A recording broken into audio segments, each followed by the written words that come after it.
Hello and welcome to the History of Africana Philosophy by Chika Jeffers and Peter Adamson, brought to you with the support of the King's College London Philosophy Department and the LMU in Munich, online at historyofphilosophy.net. Today's episode will be an interview about Martin Luther King Jr. with Meena Krishnamurthy, who is Assistant Professor of Philosophy at Queen's University. Hi, Meena. Hi, it's great to be here. Thanks for having me. Thanks for coming on the podcast. So we're going to be talking about Martin Luther King Jr., who I guess literally needs no introduction for our audience. Right. So I'm going to dive straight in and ask you a question about a quotation that we actually came across reading your work on King. So this is from an interview in which he's talking about the new Negro as a person with a new sense of dignity and destiny with a new self-respect. And for us and for our listeners, this phrase new Negro obviously evokes the 1920s Harlem Renaissance, which would have been a while ago in King's time, but in our podcast is only a few episodes back.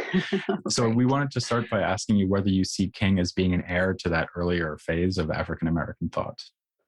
Yeah, this is such a great question. So when I think about the term New Negro, I think of it as being associated with a wide variety of Black political thinkers, including people like Booker T. Washington. But obviously, when we really think about it, and as you've discussed in your podcast, the term is really linked with the work of L.A. Locke. And it's important just to track a little bit like what he means by old versus new Negro, and then I'll kind of link it to King. So I think when Elaine Locke talks about the old Negro, he sort of talks about it as linked with this idea of being more myth than man and as being a creation of the white imaginary or white imagination. And it's sort of a passive reflection created by conditions of forced dependence. But it's also the result of, like he said, the practice of Black social mimicry and I would say strategic acquiescence that was performed by Black people to survive in conditions of forced dependence. But when we think about the new Negro, it's quite different, right, in Locke's view, which is as a person who sees herself anew and is no longer obscured by the perception of other people, including white people. And she has an invigorated sense of self-understanding and self-acceptance, and in turn, a new sense of self-respect. And so for him, it's also important that the new Negro is an agent, somebody who acts rather than is acted upon. And then in terms of thinking about this transformation, this process from the old, so-called old Negro to the new Negro, historical processes are really key. In particular, the Great Migration, right, from the American South to the North, particularly like urban city centers like Harlem. So that sort of historical process is really key to this transformation. And like what was great about your question is I think this really just picks up on something that we see in King and his understanding of the new Negro, because like Locke, King really thinks that a bunch of historical processes sort of come together to give rise to a new sense of self-respect and dignity among Black Americans. And when King is looking at the circumstances that led up to the civil rights movement, what he sees is a country that's rapidly and radically modernized. So Black Americans who had little reason or ability to travel start traveling more. He's thinking about especially Black Americans of the South. There's the spread of the automobiles. There's the depression, the upheaval that's caused by the two world wars. All of these things, he argues, led Black Americans to move from the rural South to urban communities, which in turn means that economic life starts changing pretty dramatically, right? So purchasing power increases, housing conditions improve, there are more educational opportunities than ever. So in turn, literacy rates start sort of skyrocketing in comparison to the past. We see more university degrees being conferred to Black Americans than had ever been done before, even degrees of like the very highest level. So all of these things, all of these new experiences, all of these new social contacts, along with those very important educational advances in King's view, led Black Americans to a broadened outlook of the world, but also most importantly of themselves. And then, so that process is sort of being coupled with the fact that the Supreme Court's decision to outlaw segregation in public schools happens. And King says that kind of engenders a new sense of pride and further enhances a sense of dignity among Black Americans. And then that's simultaneously happening and the sense of dignity is being reinforced by the fact that there's a success of global struggles against colonialism. He's thinking like Ghana, India. And so he says that Black Americans sort of see that this struggle for dignity among the oppressed isn't something that's just like isolated to the United States, but is happening on the global stage, playing it with spectators and supporters from, countries all around the world. So all of this together leads Black Americans to have this reinvigorated sense of self-understanding, self-acceptance, and in turn, a new sense of dignity. So we can see that King really has a view, I think, that is quite similar to Locke's view of the nature of the new Negro, but also like its development. Something I just wanted to pick up on there is maybe a minor point, but I think interesting because in what you said, you mentioned that in both the case of Locke and in the case of King, they associate the new Negro with moving around, right? So migration to the north or even migration within the South, maybe, and also a move from rural settings to urban settings. So is that a really key idea for King, that there's a kind of, I mean, it almost sounds a little bit dismissive, right? So the South and the rural is going to be bad, and the North and the urban is going to be liberating. Is that unfair, or is that really how he Yeah, sees it? I think that's a really interesting question. I mean, definitely movement is key.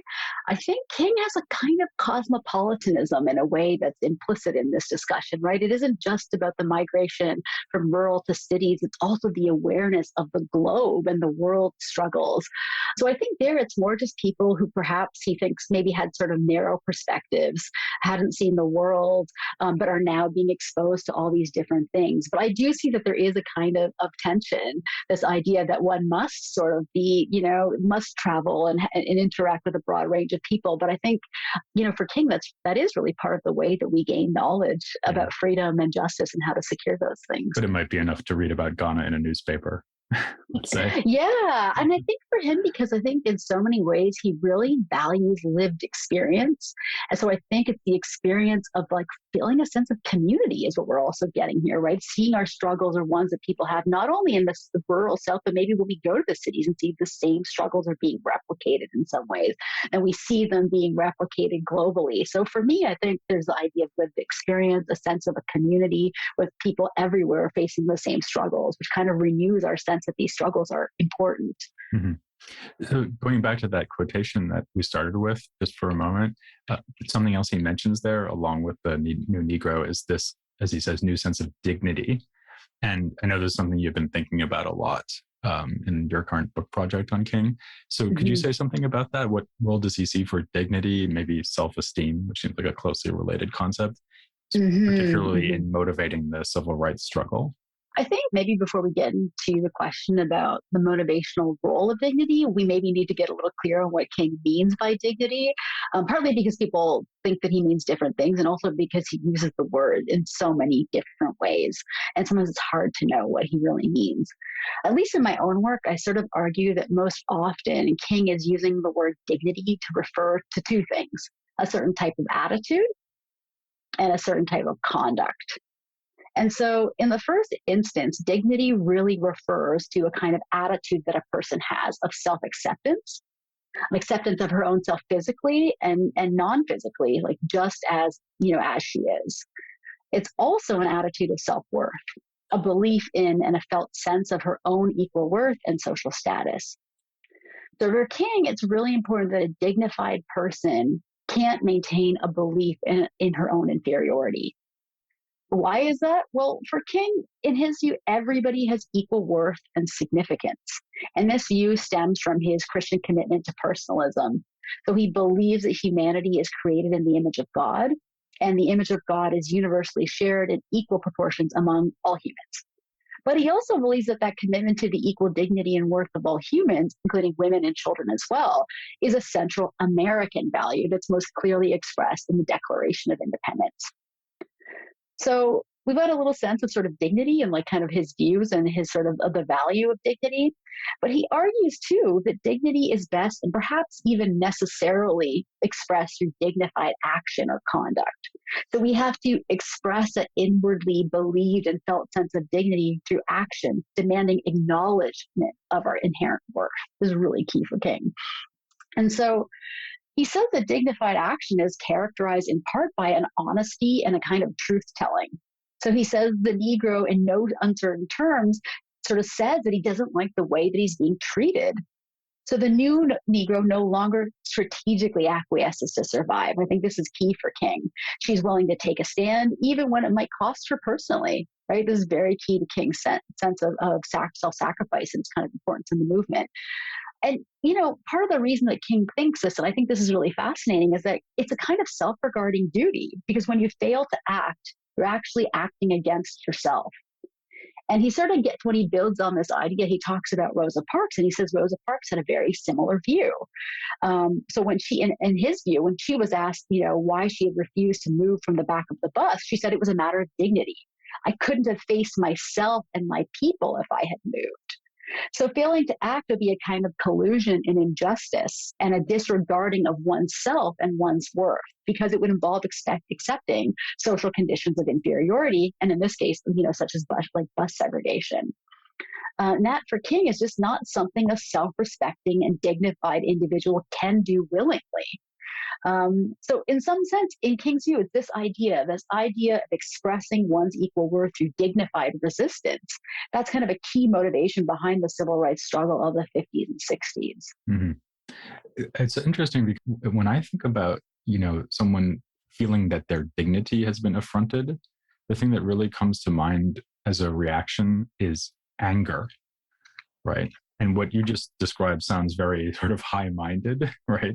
So like it's about self-respect and self-esteem. And it also sounds in a way very kind of rational and even calculating, right? So I see that I must do something to maintain my dignity in this situation rather than sort of groveling in front of the person who's assaulting my dignity.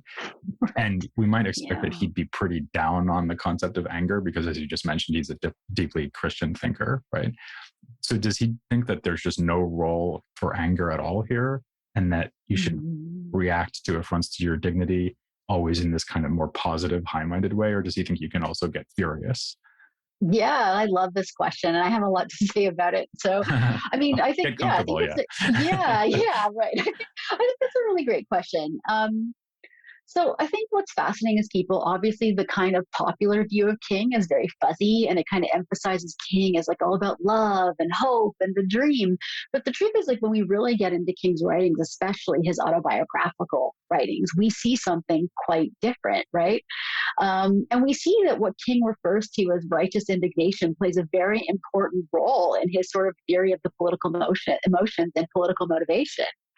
And we see this maybe most clearly when he tells us about his own motivation for writing the letter from Birmingham jail, which in part was a response to his white moderate critics. But as he describes it, righteous indignation was the driving force behind the letter. That's what motivated him to respond in the way that he did.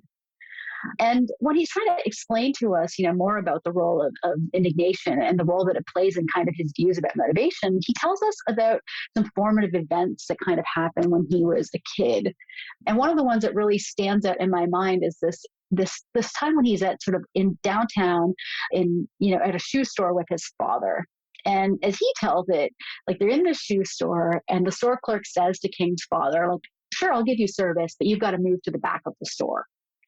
And King's father doesn't miss a beat, right? He says, we'll either buy shoes sitting here or we won't buy shoes at all. And then he takes his son, MLK, by the hand and storms out of the store. Now, according to King, this is the first time he had seen his father so furious.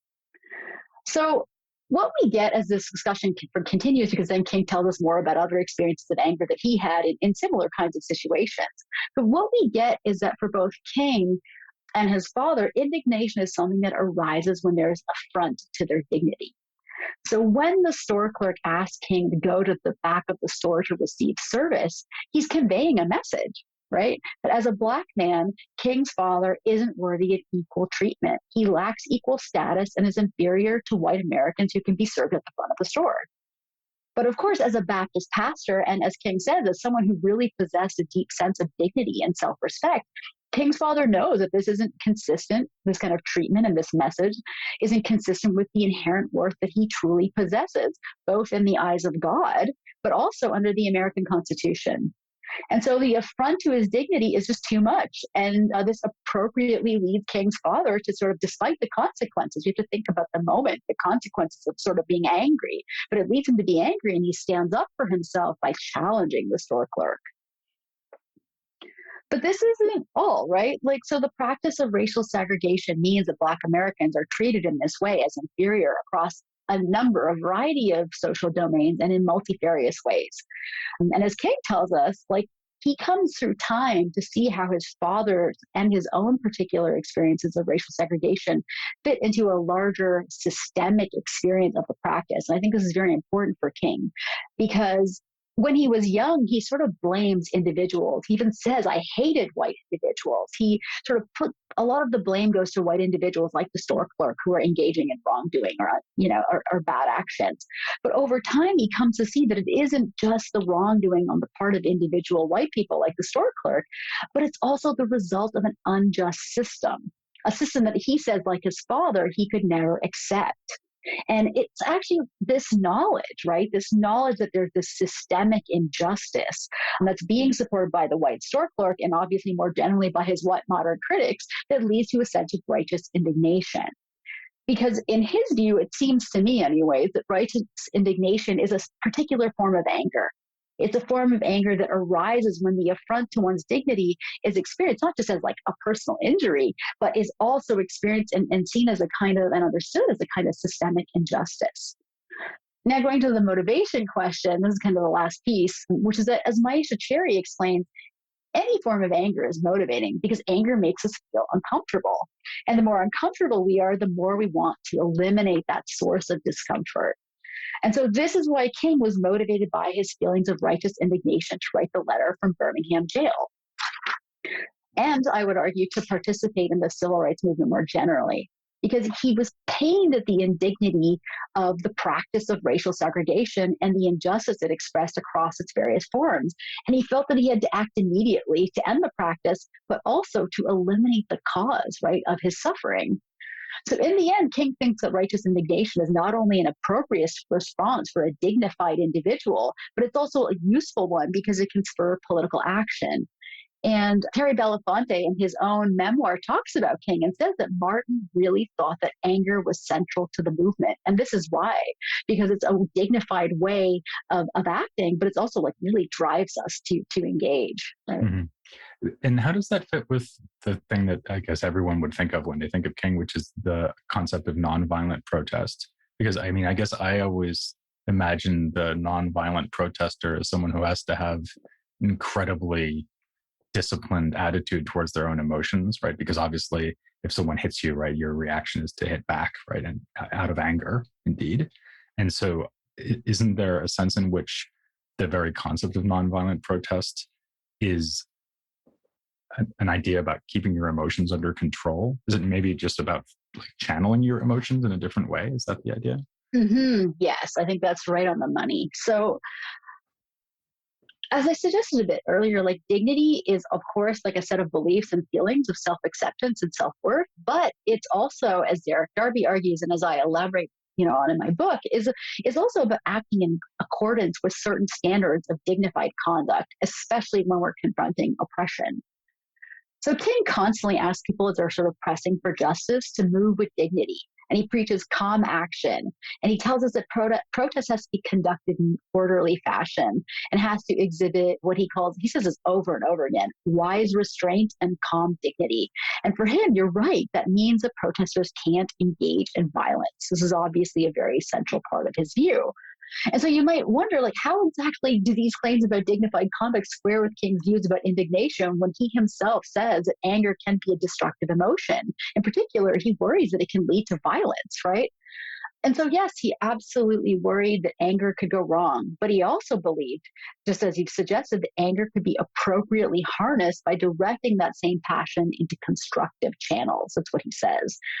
So he didn't feel that anger should be overcome or eradicated, as some commentators have actually suggested. Rather, he felt that it could be and was expressed through what he calls good or dignified conduct. And in fact, I think this is really important to understanding his views on anger because he draws a distinction in a way between mere anger and morally appropriate anger, which he refers to as righteous indignation. And righteous indignation just is that form of anger that's appropriately channeled through dignity and in turn love. So what I argue in my book is really that love has to function as a moral, in King's view, a moral constraint on anger. It's meant to direct anger down appropriate paths that are both just and useful to the movement. And so to temper our anger with love, to channel it and harness it, it means that we, in our actions, have to be loving enough to turn our enemy into a friend.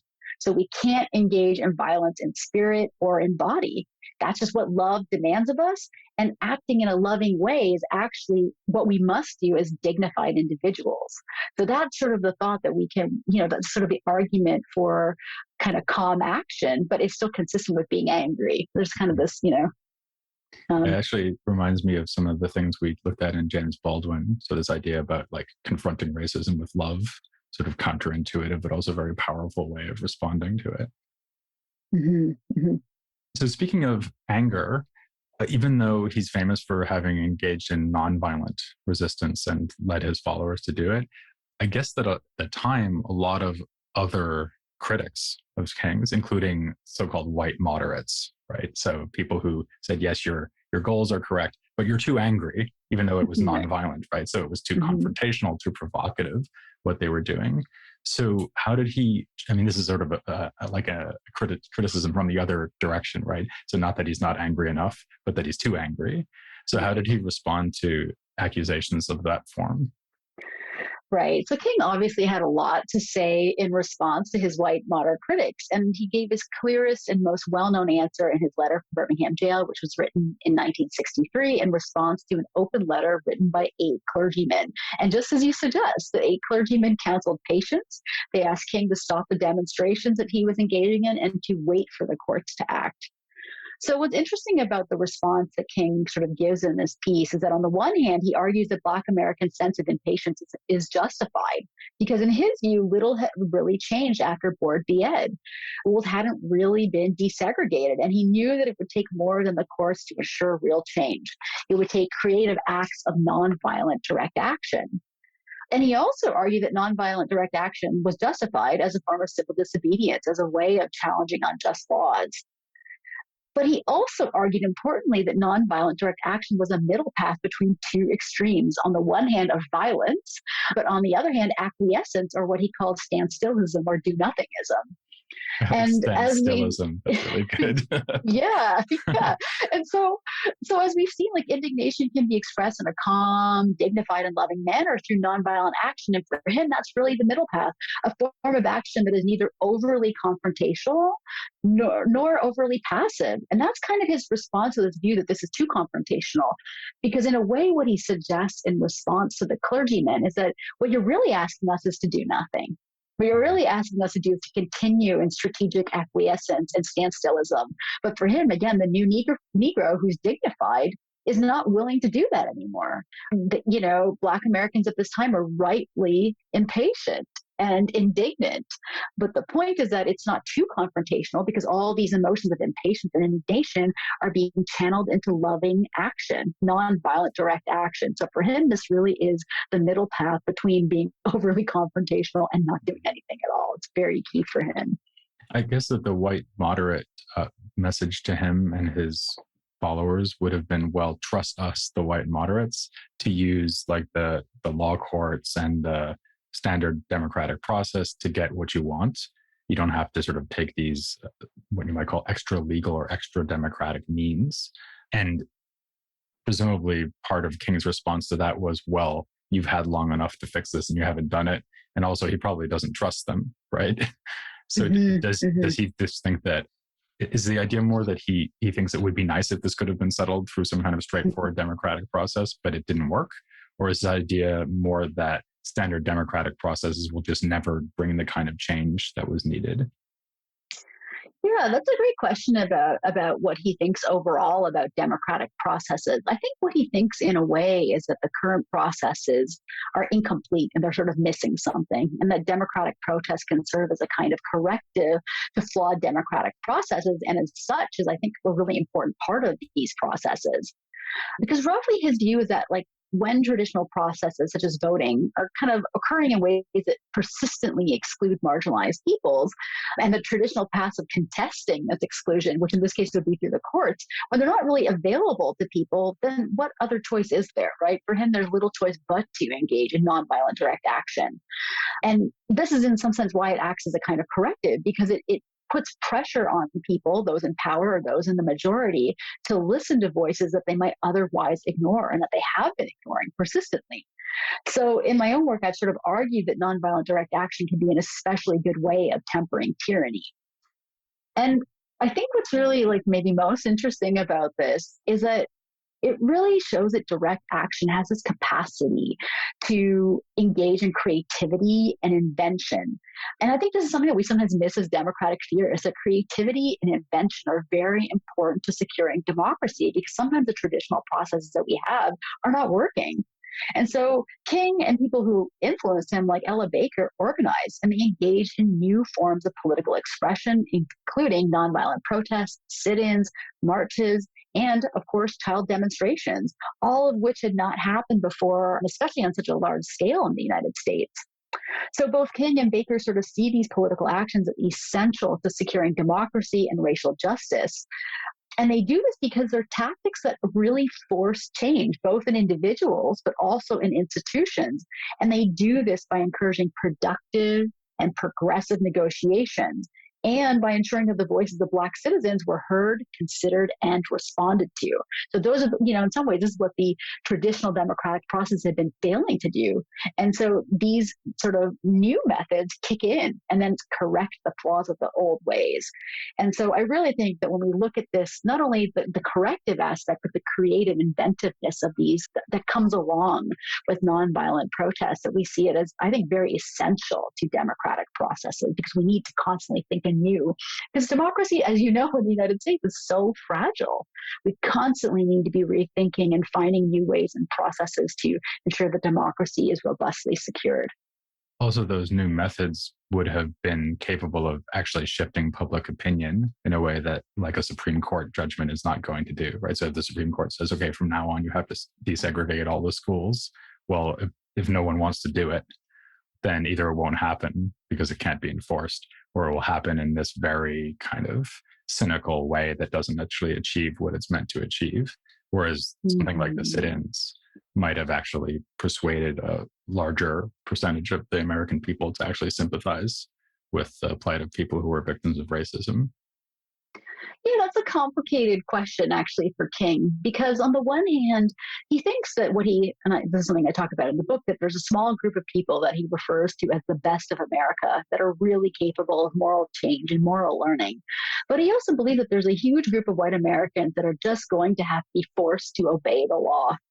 And for him, in so many ways, and you see it most pronounced sort of at the bookends of his work, at the beginning and the end, where he talks about the importance of nonviolent coercion or pressure. And the reason that these processes of nonviolent direct action really work is partly for reasons of moral suasion and persuasion, yes, for the best of America. But for everybody else, by putting economic pressure on people, it sort of forces them to do what's right. And the hope is perhaps by practicing doing what it's right, that maybe it'll become inculcated. I actually think this is something I talk about in some work of mine, but I think there's a kind of habituation that happens through social movements and processes like this that kind of force us to act as we should. And then we just get better at it, hopefully over time. I think that's the best King can hope for. But he's also, much as he identifies himself as a realist, he's very aware there's a large group of people who are just not going to do it, So we've got to put pressure on those people. Yeah. Speaking of realists, there's this kind of traditional contrast it's almost a cliche, but we're leaning into the cliche, as they say these days, because this sort of mini series of episodes, we're looking at Martin Luther King Jr. alongside Malcolm X. And there's often this contrast drawn between them. So King is the sort of the prophet of love and nonviolence, and Malcolm X is realist, to use the word you just used, or perhaps even pessimistic, and of course is much more prone to be open to calls to violence, right? Mm-hmm. But what you just said sounds like it already starts to kind of undermine that nice, neat picture, sort of tough guy Malcolm and nice guy Martin.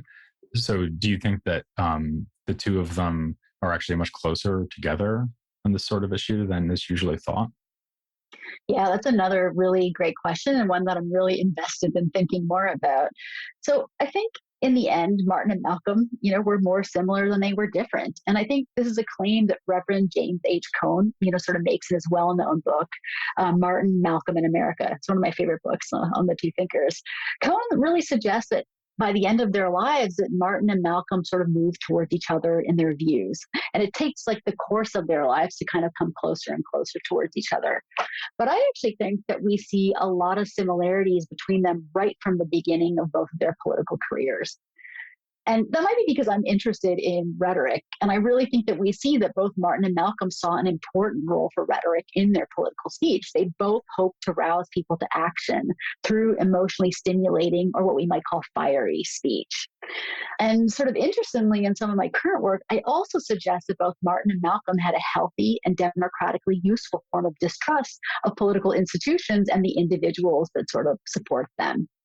And in the hopes of stimulating a sense of Black self-reliance and political action, this is something that they both hope to convey to their Black audience through their speeches and writings. So I think this is something that they had in common. And I think we sometimes miss this, again, because we so often link King with like happy, fuzzy, warm emotions of hope and optimism. But the truth is, when we look deeply into King's writings, we see a very different picture that is much more, as we were saying, realist in its orientation. So then the main difference between sort of Malcolm and Martin might be in their emotional appeals to faith. So while both people had a tremendous amount of faith in Black people and their abilities to promote racial progress, they may have had different views about white people. Obviously, some interpreters of Malcolm believed that he didn't have faith in white people, that he didn't believe they could change and grow. Whereas King clearly thought that this kind of change and growth was at least a possibility in relation to, as I said, the best of America. I'm not entirely sure about how deep this difference is between them, because as we know, towards the end of his life, after his pilgrimage to Mecca, Malcolm really does have a change in heart. He did think that white and Black people could live together harmoniously under the right conditions. And I think the question for him is whether these conditions could ever be realized in the American context. And I'm not sure for Malcolm that they could be. But more controversially, in one of the opening chapters of my book, I suggest that something is similarly true for King. So King sort of believed that desegregation required the removal of legal barriers to equal access to schools, parks, restaurants, and libraries, and bringing people, Black and white, together physically. While he believed that true integration was something different, actually, it required something more. Namely, he says, personal and intergroup feeling. What he says is a positive acceptance of desegregation, but also the welcomed participation of Black Americans in the total range of human activities. So King was actually, interestingly, really optimistic about securing desegregation in the American South. He believed it could be basically achieved in 10 to 15 years. But I argue that he was much more skeptical regarding true integration, perhaps believing that it was something that really could only be achieved in the kingdom of heaven.